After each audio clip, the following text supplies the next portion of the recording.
आप अपने दिमाग में खुद की आवाज को नियंत्रित नहीं कर सकते।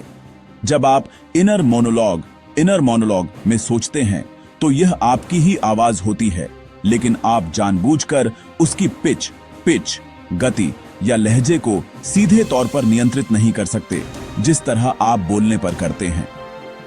मस्तिष्क इसे स्वचालित रूप से उत्पन्न करता है।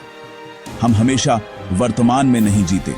शोधकर्ताओं का अनुमान है कि हमारे मस्तिष्क को बाहरी उत्तेजनाओं एक्सटर्नल स्टिमुलाई जैसे कि छूने या देखने को संसाधित प्रोसेस करने में लगभग 80 मिलीसेकंड लगते हैं।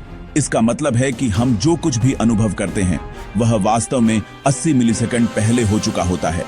हमारे सौर मंडल का सबसे गर्म ग्रह सूर्य के सबसे करीब नहीं है।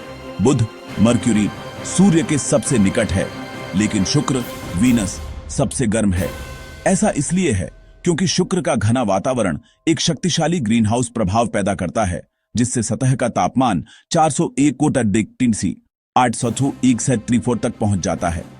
आप कभी भी उस आवाज को नहीं भूलते जो आपने पहली बार सुनी थी। हमारे जन्म से पहले गर्भ में विकसित होने के दौरान श्रवण प्रणाली ऑडिटरी सिस्टम सबसे पहले विकसित होने वाली प्रणालियों में से एक है।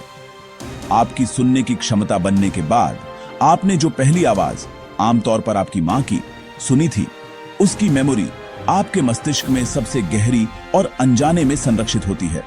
अंतरिक्ष में कोई भी दो धातुएं बिना गर्म किए ही आपस में चिपक जाती हैं। इसे कोल्ड वेल्डिंग कहा जाता है। पृथ्वी पर धातुओं की सतहों पर ऑक्सीजन की एक पतली परत होती है।